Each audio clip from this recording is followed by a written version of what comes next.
తాకట్లో ఉన్న మీ బంగారాన్ని విడిపించి ఆ రోజు ఆన్లైన్ రేటుకి కొంటాం. Sharma gold company. నమస్కారం అండి. సుమన్ టీవీ ప్రేక్షకులకు శ్రీ పరాభవ నామ సంవత్సర ఉగాది శుభాకాంక్షలు. నేను గీతాంజలి.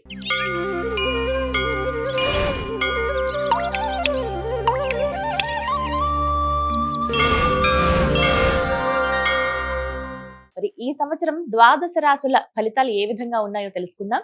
వివరించేందుకు మనతో పాటు ఉన్నారు శ్రీచక్రపీఠం వ్యవస్థాపకులు, ప్రముఖ జ్యోతిష్య పండితులు బ్రహ్మశ్రీ ప్రదీప్ జోషి గురువు గారు. వారితో మాట్లాడదాం. గురుగారు నమస్కారం అండి. శ్రీ గురుభ్యో నమః.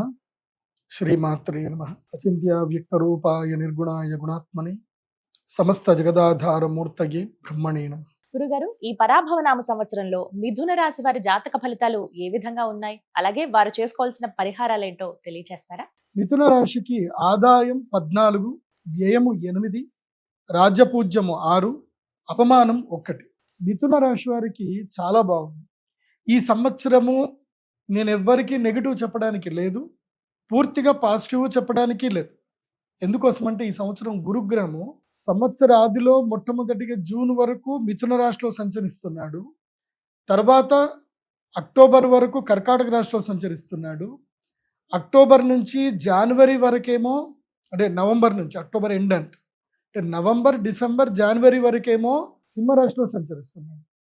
సో నవంబర్, డిసెంబర్, జనవరి వరకేమో సింహరాశిలో సంచరిస్తున్నాడు.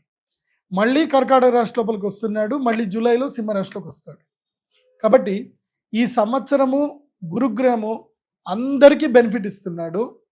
అట్లాగే శని ఎవరెవరిని ఇబ్బంది పెడుతున్నాడో వాళ్ళందరికీ కూడా గురుగ్రహం బెనిఫిట్ చేసి వాళ్ళని ఒడ్డున కూర్చోబెడుతున్నాడు. కాబట్టి ఈ సంవత్సరము ఎట్లాగైతే అధిక మాసం వచ్చిందో 33, 33, 33 అన్నట్టుగానే అందరికీ సరి సమానంగా ఈ సంవత్సరం గురుగ్రహము అదృష్టాన్ని పంచుతున్నాడు, సమానత్వాన్ని పంచుతున్నాడు, అట్లాగే దురదృష్టాన్ని కూడా రాకుండా కాపాడుతున్నాడు. ఈ విధంగా గురుగ్రహం ఈసారి ఉన్నాడు. అందుకే మిథున రాశి గనక చూస్తే ఆదాయం 14, దశమ స్థానంలో శనిగ్రహం ఉంటే ఏం చేస్తాడు అంటే శని మొత్తం ఉద్యోగ నష్టం చేస్తాడు, స్థానభ్రష్టం చేస్తాడు, ఎక్కడ కూడా ఏ స్థానంలోనూ సరిగ్గా కూర్చొనివ్వడు, ఇబ్బందులు పెట్టిస్తాడు. చేసే ఉద్యోగంలో రాజకీయాలు ఎక్కువైపోతాయి, మనస్పర్ధలు ఎక్కువైపోతాయి, ఎక్కడ కూడా పనిలో ప్రశాంతత ఉండదు. కానీ గురుగ్రహం ఏం చేస్తున్నాడు, అనుగ్రహిస్తున్నాడు, కర్కాటక రాశి లోపలికి ప్రవేశించి. కాబట్టి మిథున రాశి వారికి ఈ సంవత్సరం ఏం జరుగుతుందంటే ఆదాయం బాగానే ఉంది, 14 ఆదాయం ఉంది, వ్యయము 8 ఉంది. అంటే ఖర్చులు కూడా ఆదాయానికి తగ్గట్టుగా ఖర్చులు ఉంటాయి, కానీ తక్కువగా ఖర్చులు ఉంటాయి. కాబట్టి లాభాలు చాలా చక్కగా ఉంటాయి మిథున రాశికి. రాజపూజ్యం 6, మెచ్చుకునేటువంటి వాళ్ళు, అంటే ఈ సంవత్సరం అప్రిషియేషన్స్ చాలా ఎక్కువగా ఉంటాయి. ఏ పని చేసినా సరే మీకు చేసిన పనికి చక్కనిగా గౌరవ మర్యాదలు లభిస్తాయి, ప్రమోషన్లు లభిస్తాయి. కాబట్టి వృత్తిలో ఒక సంతృప్తి అనేది ఉంటుంది, చేసే పనిలో సంతృప్తి ఉంటుంది. అవమానం ఒక్కటే ఉంది, అది కూడా కుటుంబ సభ్యుల చేత మాత్రమే అవమానాలు ఎక్కువగా ఉంటాయి, బయట నుంచి తక్కువగా ఉంటాయి. కాబట్టి ఒక్కటే అవమానం ఉంది, ఎక్కువగా అవమానాలు లేవు. అంటే తిట్టేవాళ్ళు కొంతమందే ఉంటారు. కాబట్టి ఈ సంవత్సరం కనుక చూస్తే మిథున రాశి వారికి బాగుంది. సంవత్సర ఆదిలో అంటే గురుగ్రహము మొట్టమొదటిగా జన్మక్షేత్రంలోనే మీ మిథున రాశిలోనే ఉన్నాడు. కాబట్టి గర్వము, మదము, దర్పము, అదేవిధంగా మానసిక అశాంతతి ఇలా ఉంటాయి. కాబట్టి జూన్ వరకు మిథున రాశి వారు ఏం చేయాలి అంటే అదుపు, మాట పొదుపు, ప్రశాంతంగా ఉండండి. ఎలాంటి నేను అన్న భావనలకు వెళ్ళకండి, కొంచెం వైరాగ్య చింతనతో ఉండండి. ఎవరు ఏదన్నా సరే పెద్దగా రియాక్ట్ అవ్వకండి, ప్రశాంతతని అలవర్చుకోండి. ఇప్పుడు ఏం జరుగుతుందంటే మానసిక దుఃఖం ఎక్కువగా జరుగుతుంది. గురుగ్రహం స్వక్షేత్రంలో ఉండడం వలన అహంకార దర్పం పెరుగుతుంది. కాబట్టి ఇది నాది, నేను గొప్ప అన్న ఆలోచన నుంచి కొంచెం దూరం అవ్వండి, దైవ ఆలోచనలో ఉండండి. దీనివల్ల జూన్ వరకు ఇలాంటివి పాటిస్తే కనుక జూన్ వరకు గురుగ్రహం వల్ల ఎలాంటి హాని జరగదు, శనిగ్రహం వల్ల ఎలాంటి ఇబ్బందులు జరగదు. జూన్ నుంచి కర్కాటక రాశి లోపలికి గురుగ్రహం ప్రవేశిస్తాడు. కాబట్టి అక్టోబర్ 31వ తారీఖు వరకు అద్భుతమైన సమయం ఉంటుంది, ధనలాభం ఉంటుంది, పట్టిందల్లా బంగారం ఉంటుంది, ప్రజాదరణ పొందుతారు, మంచి కీర్తి ప్రతిష్టలు వస్తాయి, ఎక్కడికి వెళ్ళినా పనులు చక్కబడతాయి. అండ్ వ్యాపారంలో ఏదైనా ఉంటే కనుక అక్షయ తృతీయ నుంచి మీరు వ్యాపారాలు ఏమైనా ఉంటే ప్రారంభం చేసుకోండి. వరలక్ష్మి వ్రతం నుంచి ఏదైనా వ్యాపారాలు ప్రారంభం చేసుకోండి, అద్భుతంగా అన్నీ రాణిస్తాయి. ధనత్రయోదశి వరకు అదృష్ట సమయము మీకు యోగిస్తుంది. కాబట్టి నేను మిథున రాశి వారికి చెప్పేది ఏంటంటే మీకు అక్షయ తృతీయ నుంచి అదృష్ట యోగం రాబోతుంది. కాబట్టి మీరు అక్షయ తృతీయ డేట్ని నోట్ చేసి పెట్టుకోండి. మన శ్రీచక్ర పీఠంలో అక్షయ తృతీయ రోజు మహాలక్ష్మి యాగం జరుగుతుంది, సహస్ర కుంభాభిషేకం జరుగుతుంది. కాబట్టి యాగానికి అటెండ్ అయ్యి అమ్మవారి యంత్రాన్ని తీసుకోండి, వరించేటువంటి అదృష్టాన్ని పట్టుకోండి. దీనివల్ల ద్వితీయ గురుడు ధనస్థానంలో గురువు వచ్చినప్పుడు అద్భుతంగా యోగిస్తాడు, దీనివల్ల లాభాలు కలుగుతాయి.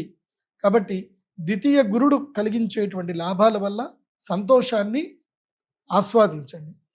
మెంటల్గా ప్రిపేర్ అవ్వండి. ఏంటంటే నేను జూన్ నుంచి అక్టోబర్ 31 వరకు ఏదైనా బిజినెస్ చేస్తాను, కంప్లీట్గా వర్క్లో పడతాను అన్న మెంటల్గా ఒక థాట్లోకి రండి.